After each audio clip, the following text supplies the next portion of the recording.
What's up, folks? Welcome back to the channel. I got to talk about this setup really quick. We've already talked about the entire breakdown, but I just want to talk about my experience so far in the field.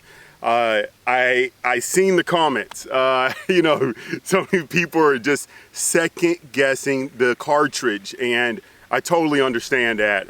It's not the best choice when it comes to big pigs. It's not the best choice for big game.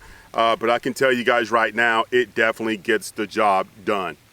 So recently I was on a hunt with Chris Robinson over at Night Crew. It was me, Tyler, and Angela. We hooked up with Chris, and we were out looking for pigs, and I knew we was gonna get close. I actually seen a comment just recently. Somebody was asking, they were curious to what kind of yardage we're shooting at. So folks, I'm just gonna let you know now, about 95% of our hunts are within 150 yards, preferably under 100 yards. But we really don't shoot anything past 150. Most of the time, just the other night, we was on the hybrid 50. We were like 30, 40 yards away from the pig. So we try to get as close as possible. That way it gives us, better shots, follow-up shots when they're running away. And it just makes better footage. So we try to get as close as possible. If we're stuck in a situation where we really can't get close enough, we'll still take the shot, but I prefer to keep my shots within 100 yards. So like I was saying, we hooked up with Chris, and we found a group of pigs. Angelo and Tyler got a kill on those pigs. We were driving around, just looking around, trying to spot some coyotes and some pigs.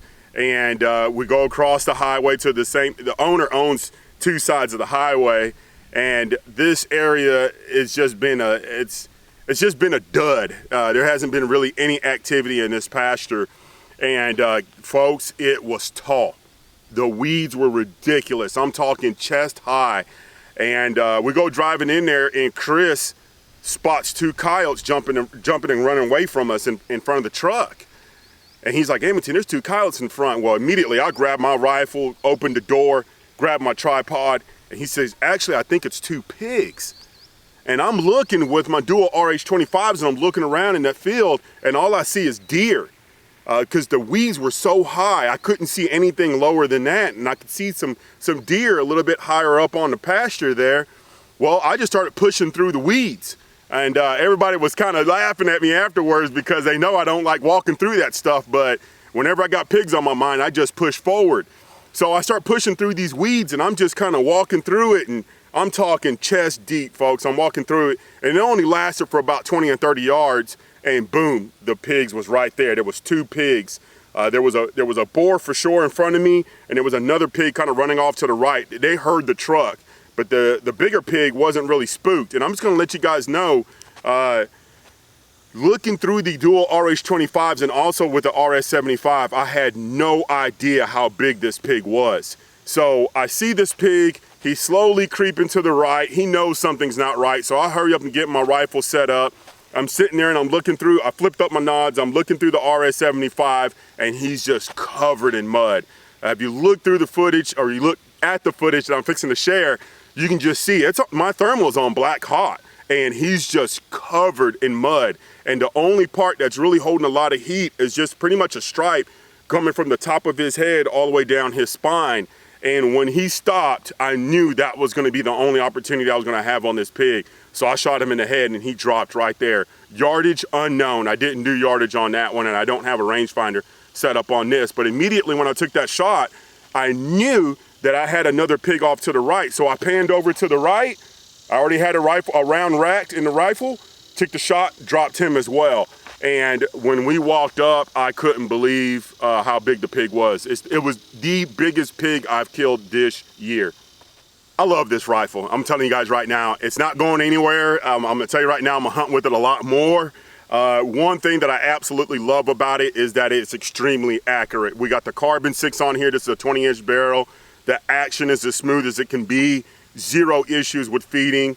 The chassis is extremely comfortable. The suppressor sounds really good on here. This is actually the Dilligent Defense Enticer S. I've been bouncing around with cans, and I don't know exactly where I'm gonna sit at, but originally I started with the LTI. I played with the Otter Creek Labs Polonium. the Polonium 556, not the K, not the, the longer version. I played with the, actually I don't have a longer version. I don't even know where that, but I'm at the Polonium 556, okay?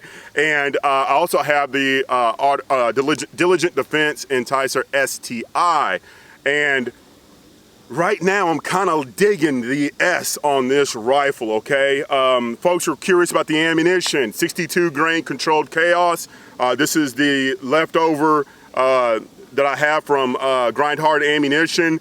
They use copper projectiles. They're Lehigh projectiles. I don't know if they're available anywhere online anymore. I did hear that Wilson Combat bought them out. I can't remember who bought out Lehigh, but I don't know if they're available. But I'm telling you guys right now, hollow points is the way to go. I'm not going to tell you which brand to go with, but I will suggest do not run full metal jackets, and please don't run ballistic tips. Ballistic tips do really well on light fur game, but I wouldn't be going out there shooting pigs with a ballistic tip. Just from my experience in the past, ballistic tips tend to splash. You don't get the penetration and the energy that you want in the animal. The hollow points seem to do the job very well.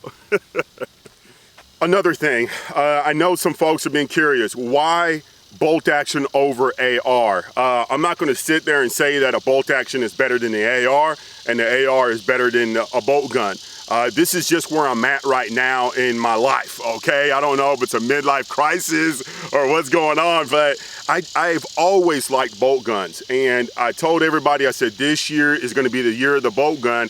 And it's just personal preference. Do I get put in situations where I wish I had a semi-automatic? All the time.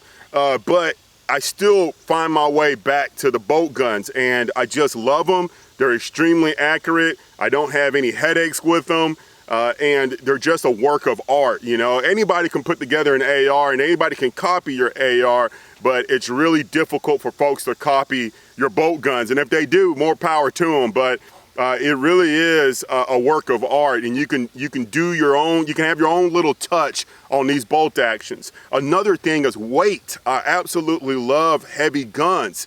If you pay attention to the footage, you're going to see the reticle does not move. The reticle does not move. This rifle here, if I wanted to add a little bit more weight to it, it can get there. But this rifle is around 16 and a half, 17 pounds. This is a heavy rifle. I know some people are going to cringe about that and cry about it, but what you don't understand is that I'm not shooting this rifle free-handed. It is on my tripod. Literally, when I get out of the vehicle or the buggy, it gets on my tripod, I throw it on my shoulder, and I go walking, and I'll get right up on the game and I take the shot. I don't ever shoot free-handed, so the weight of the rifle is never an issue. Another thing, with that weight, heavy is steady. And like I said, you're not going to see the reticle bouncing around. I pan over to that second pig. I take the shot. It was just a smooth transition, and it was extremely comfortable. And I absolutely love this rifle. Enough of me talking. Here's the footage.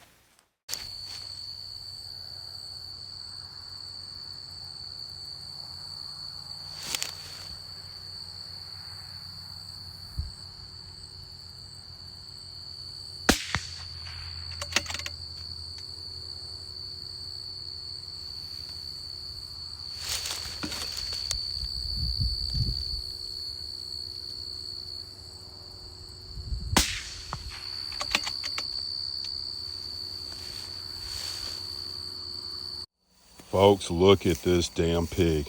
This is a 20-inch rig, suppressed, 223. Hold on. This is a 300-pounder. Look at that. Look. I don't know who's more round though. Chris. I'm 260, so he's got to be over 300. Oh, damn. That's a big bastard. Big. Big pig. Big pig. You can barely see him in the footage because he's just covered in mud. Whew. It's my biggest pig of the year right here, folks. That is a brute.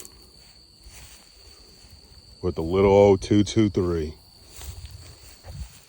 I hope you guys enjoyed that. I know I did. I absolutely love watching these kills over and over, but I had to share this over here on YouTube. And folks, I apologize about the 9/16 real size there of the pig and Chris laying next to him. And sorry for the language. I was just excited. I couldn't believe how big that pig was. Nobody knew that pig was that big. Even looking through the thermals, these things are deceiving, or the depth perception can be deceiving, but we had no idea that pig was big. That was definitely a 275 to 300 pound pig. We never picked him up and weighed him. We wasn't even in a mood to lift any pigs.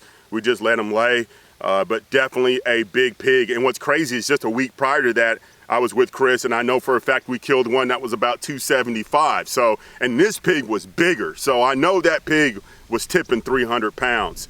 Folks, we got some other stuff going on right now. Hopefully I can get the content up for you guys. We're using the Hybrid 50 as a clip-on. If you've seen the footage, the video of I called it a DMR, and I know I triggered some folks saying that, but it was the green AR, the 18-inch 223, the Santan build. I got a Vortex Razor 1-10 with the Hybrid 50 clipped on in the front. And I believe I had the Dilligent Defense LTI on there. I can't remember what can I was running, but we got multiple kills with it, folks. And I'm gonna tell you right now, I was bashing that setup as a clip-on, and it literally put a sock in my mouth. Unfortunately, we had a small hiccup with that setup. I experienced some thread galling with the threads, and they're destroyed.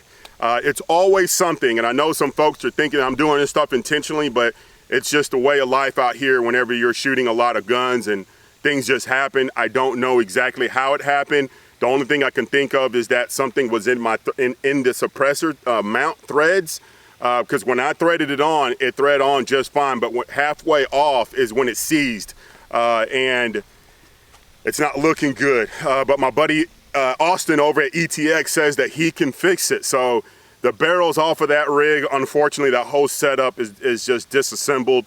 I'm gonna probably get that clip on another rig or just share the content as is, but I don't have that setup to show you guys. So I might just have the scope in my hands and explain how I got that setup going.